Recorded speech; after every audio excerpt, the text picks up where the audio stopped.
Hi guys, Assalamualaikum. So this is the part 3 of shear wall design. Sorry, it takes quite some time for the production, the production of this video. Let's recap a little bit what we have learned so far in shear wall design.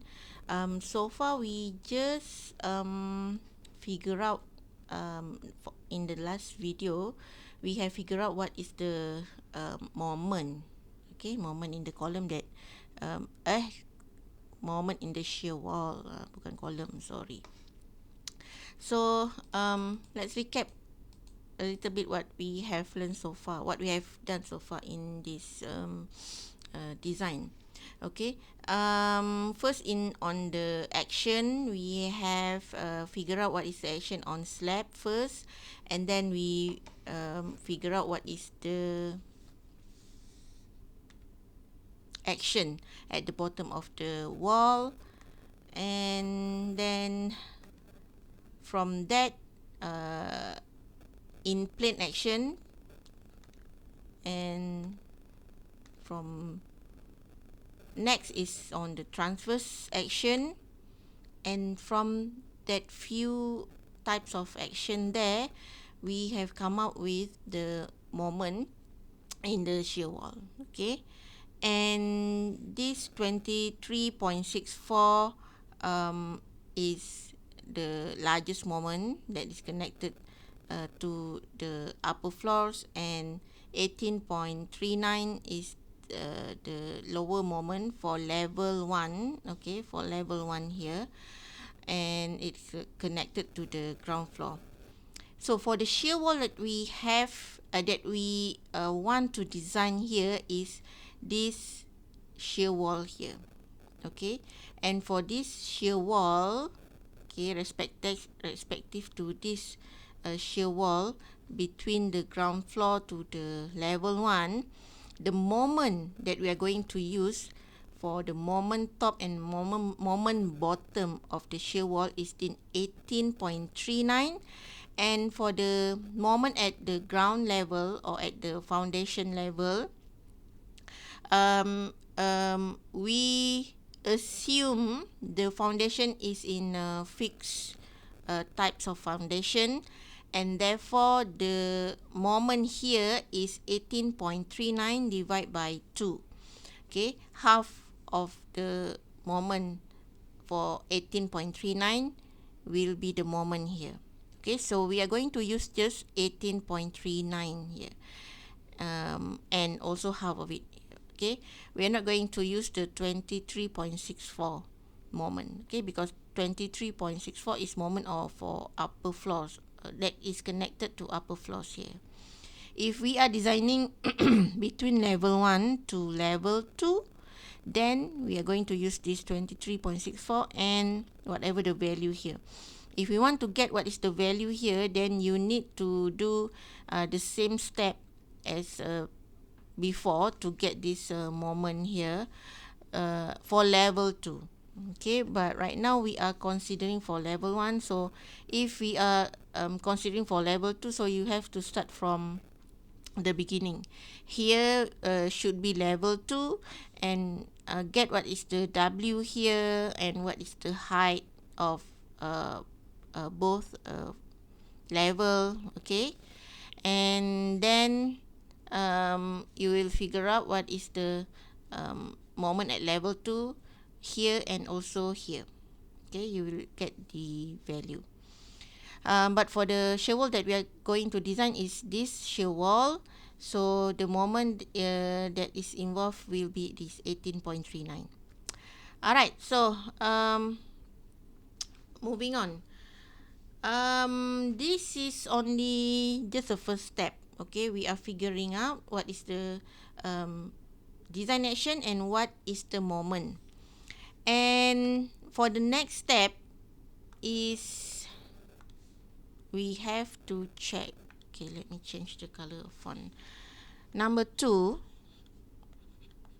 slenderness. Okay. This is almost similar as column design. Okay, just imagine this shear wall as a very wide column. Okay, so the procedure is almost similar as column. You need, before you design, you need to decide, or you need to determine what is the slenderness of the column, whether it is a short column or it is a slender column. Okay, and then you will design it based on, if a short column, then you design based on a short column. If it is slender column, then you have to take into account the second order effect on the slenderness. Okay, so to decide what is the slenderness of the shear wall, as I mentioned earlier, we are checking it as similar as column. Okay, so if it is as similar as column, what we want to find out is the lambda. We want to check what is the value of the lambda and what is the value of lambda limit. Okay, and then if your lambda is less than the lambda limit, okay, if it is less than this lambda limit, then you have a short column.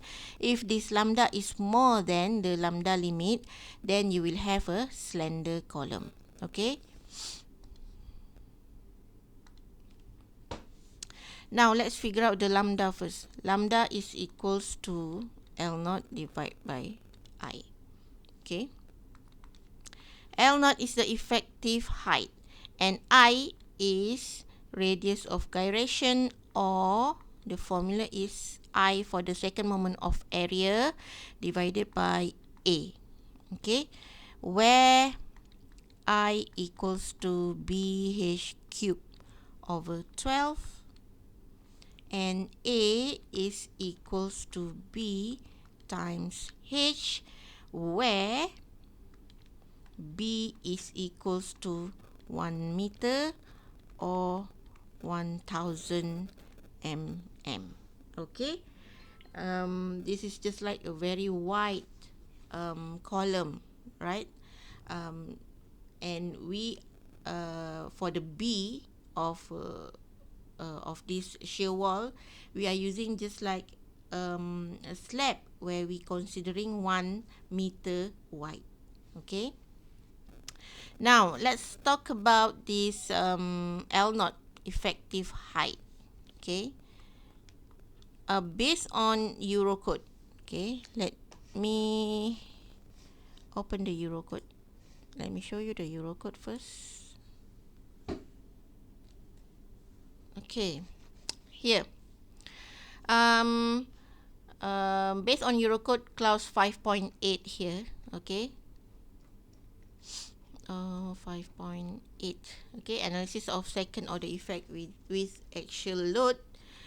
For column, we are using this clause in the Eurocode, and in 5.8.3, you have 5.8.3.1, the formula for lambda limit. Okay, so this is the formula for lambda limit, and we also have the formula for lambda, which is equals to L0 divided by I. Slightly different here, where we are not going to use this in Eurocode. Okay, as what we have learned, as what you have learned in reinforced concrete design subject last semester, or last 2 semester, for column design, to calculate the effective height, we are adopting what BS in the standard before this Eurocode. Okay, we have BS. So in Eurocode,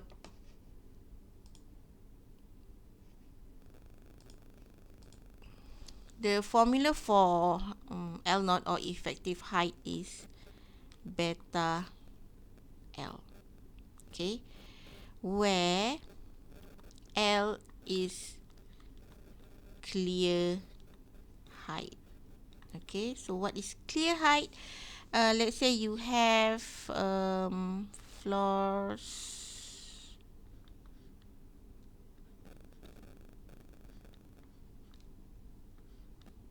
You have another floors. Okay. So clear height will be only from this level only. Okay. Normally for the let's say the 4 meter, 4.5 meter, 3 meters. Okay. Okay, this one here, 3.5 meter, 4.5 meter.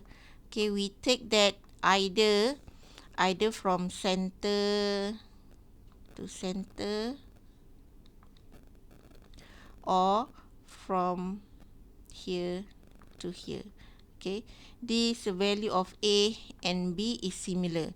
You are considering the slab height. Okay, but for clear height, we did not consider the we didn't take the slab height or the thickness of the slab. Okay, it's just that from the upper line of this slab to the lower line of this slab, that is clear height. Okay, what else? Okay, we know what is the clear height. It's just simply 4.5 meter. We are considering from the ground floor to the first floor, and the height is 4.5 meter. So clear height would be 4.5 meter minus what is the thickness of the slab, and the thickness of the slab is 175 mm or 0.175. That will brings you berapa ke value dia, tak kira asing pula. 4.5 minus 0.175, 4.325 or 4325 mm. This one would be M. Okay. Alright, so this is the clear height. Now, on this beta here, okay, what is the value of beta? As I mentioned earlier, we are considering, we are using BS, okay, and in BS, this is what we have, okay. Basically, in Eurocode, we have this kind of table, okay. In clause 12.6, if I'm not mistaken, okay. But slightly different value or different specification for this description here, okay. But for this table, for this shear wall, we are using this table here that is from the Kuchai et al. 2009, and basically this table is extracted from Eurocode also, okay, and also from the BS. Baik, beta, okay. Factor beta here, you have 4 different value in Eurocode clause 12.6 of 12.9. You will have various value of beta, more than this, okay. You will have more than this, okay. But we simplified it. You based on this 4 condition, you have 4 condition here. Condition A, walls connected monolithically to slab at either side that are at least 50% deeper than the wall thickness. So the slab thickness, if it is at least 50% or at least 0.5 from the wall thickness, then it will fall under condition A. Okay. which means it is minimum, the value is 0.5. It is, if it is 0.5, more than 0.5, then you will have this condition A. Condition B, walls connected monolithically to slab at either side that are at least as deep as the wall thickness. If the slab thickness and the wall thickness is the same, you have the same value, then it will fall under condition B. For condition C, walls connected monolithically to slab at either side whose depth is at least 75% of the wall thickness. Okay, so for condition C, it is at least 75. So in between 50% to 75%, it falls under A. Okay, condition A.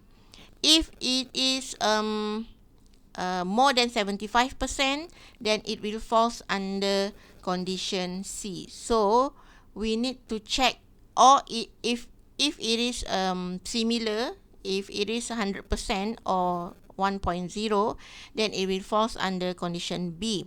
So we have to check the ratio. Okay, the ratio between the thickness of the slab and the thickness of the wall. And condition D is walls connected to members that provide no more than nominal restraint to rotation. Okay, so this is not our case at all.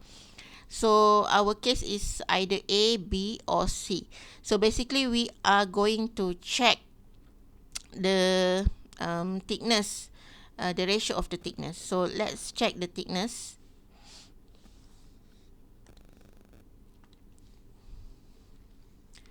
So the thickness of the slab divided by the thickness of the wall. Slab thickness is 175 mm and this wall thickness is 250 mm. Okay, and this brings you 0.7.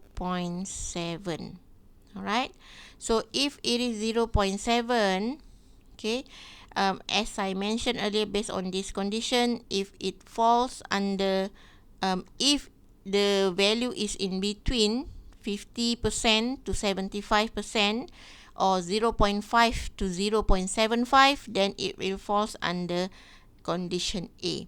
If it is more than 0.75, then it will fall under condition C. So for our case, it is 0.7. It is in between 50 to 75, therefore it will fall under condition A. And for condition A, the factor of beta is 0.67. So let's write down. Therefore, we will use condition A, where the value of beta is equals to 0.67. Okay, and once you have beta, you have figured out what is the clear height. We can calculate the effective length, or in shear wall effective height. So L naught, oh dia jadi balik, L naught, not sure why.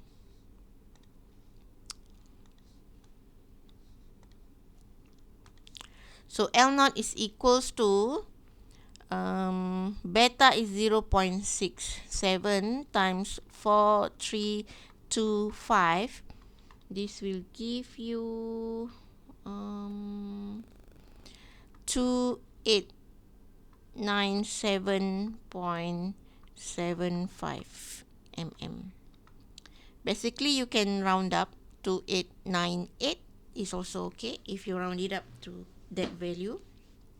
Okay, now we know what is the effective height L naught. Next, to calculate lambda, we need this I. Okay, and let's calculate this one. I equals to second moment of area divided by A. Let's calculate that.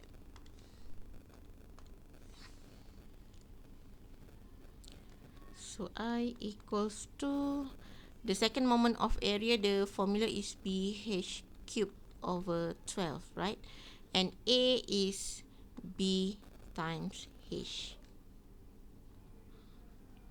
You can cancel out this one actually, okay? You just have H squared over 12, right? You'll get the same value. So B we take 1000 and H is the wall thickness, okay, which is 250 cube. Divide by 12 and divide by 1000 times 250. So this is equals to 72.17 mm. This is radius of gyration, and radius, for radius the unit is mm. So we have that we have now the I, the small I, the radius of gyration. We also have the L naught just now, which is equals to berapa ke L naught? 2897.75. So we can calculate lambda. Lambda is equals to the effective height divided by I. So 2897.75 divided by 72.17. This will brings you 40.15. Okay. So for the next step is we want to figure out what is the lambda limit. Okay.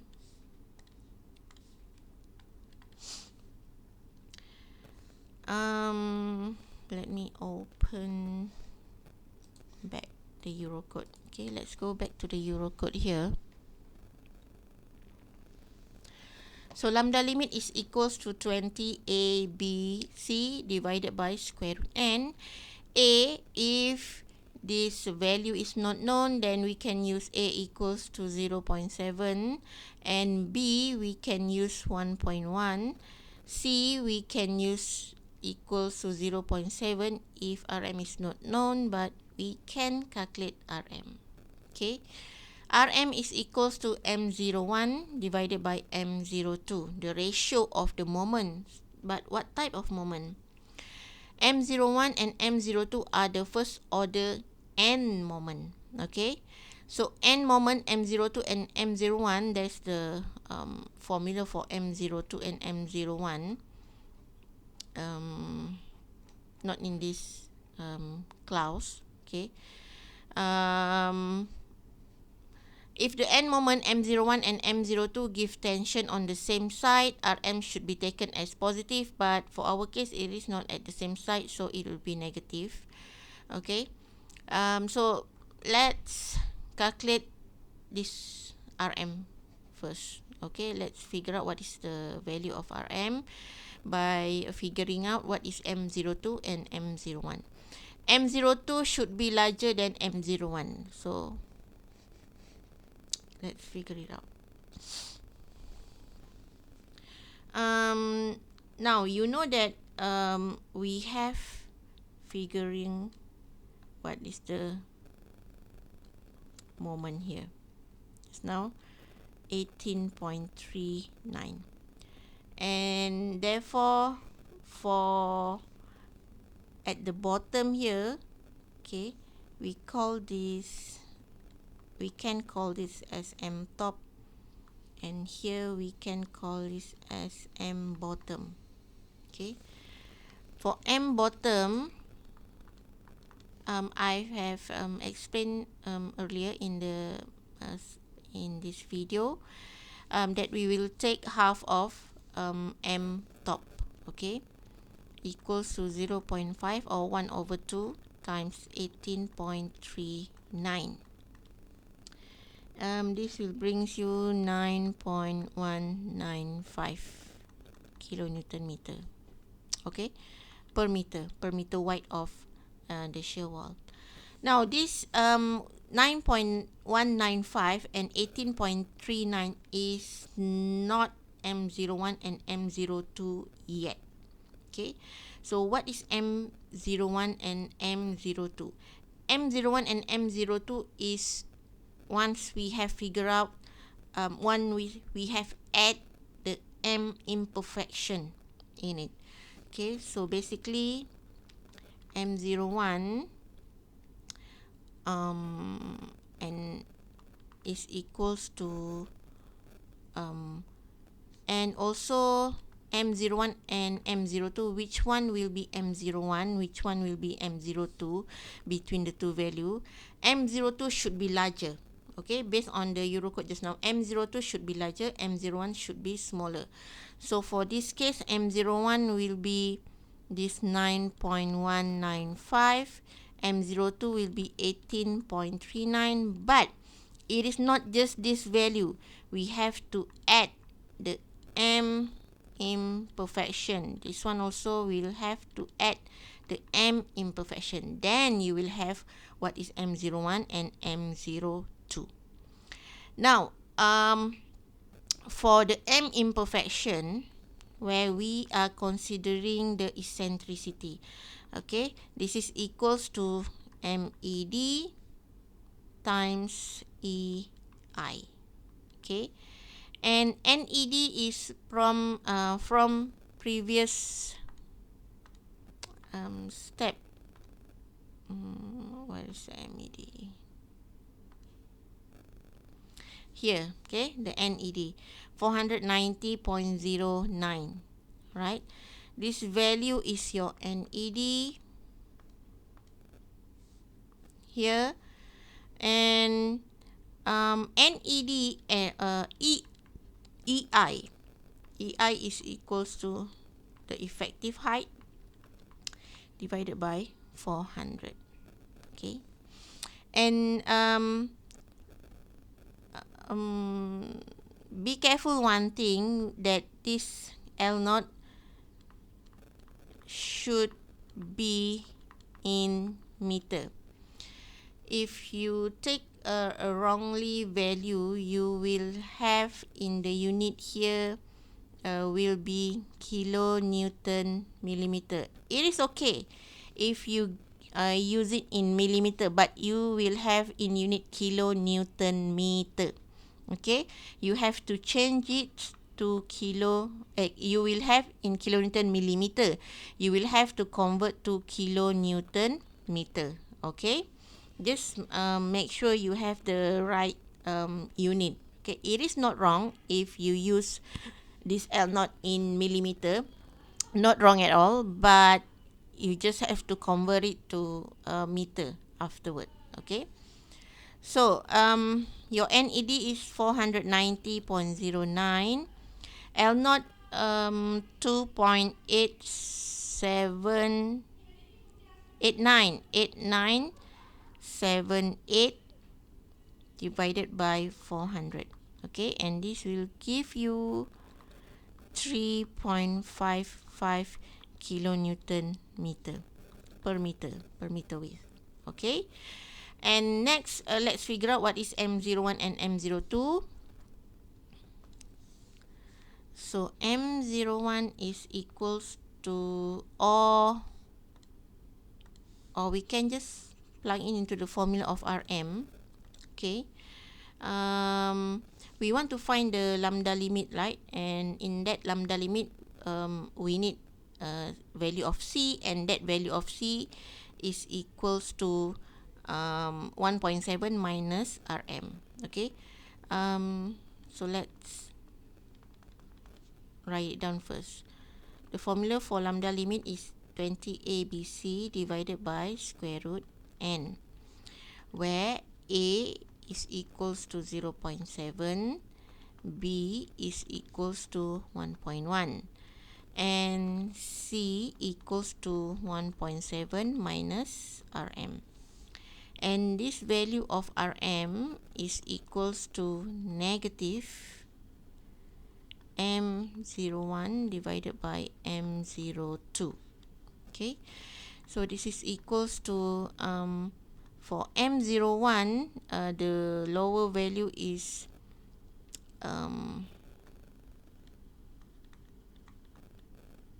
M bottom, sorry, the lower value is M bottom.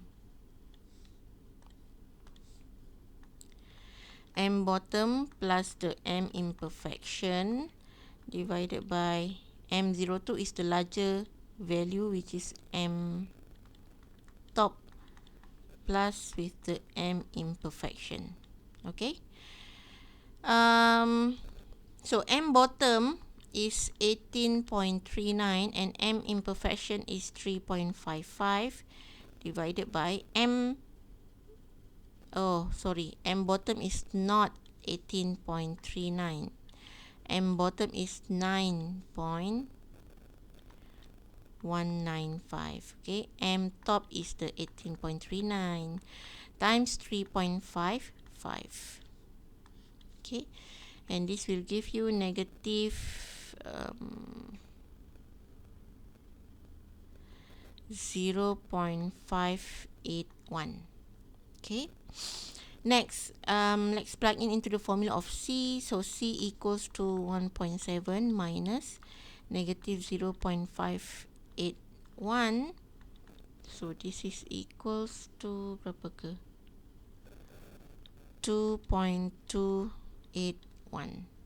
Okay. Next we have A, we have B, we have C. Now what is the value of N? N is equals to NED divided by ACFCD. Okay, where FC is equals to P times H, FCD is equals to 0.85 times FCK divided by 1.5. Okay, so let's figure out the value there. NED is 490.09, similar. However, here for the FCD, the unit will be in Newton millimeter, Newton per millimeter square. And since FCD is in Newton, so your NED should also be in Newton. So this 490.09 is in kilonewton, right? So to change to unit Newton, we just simply times 10 power 3. Okay.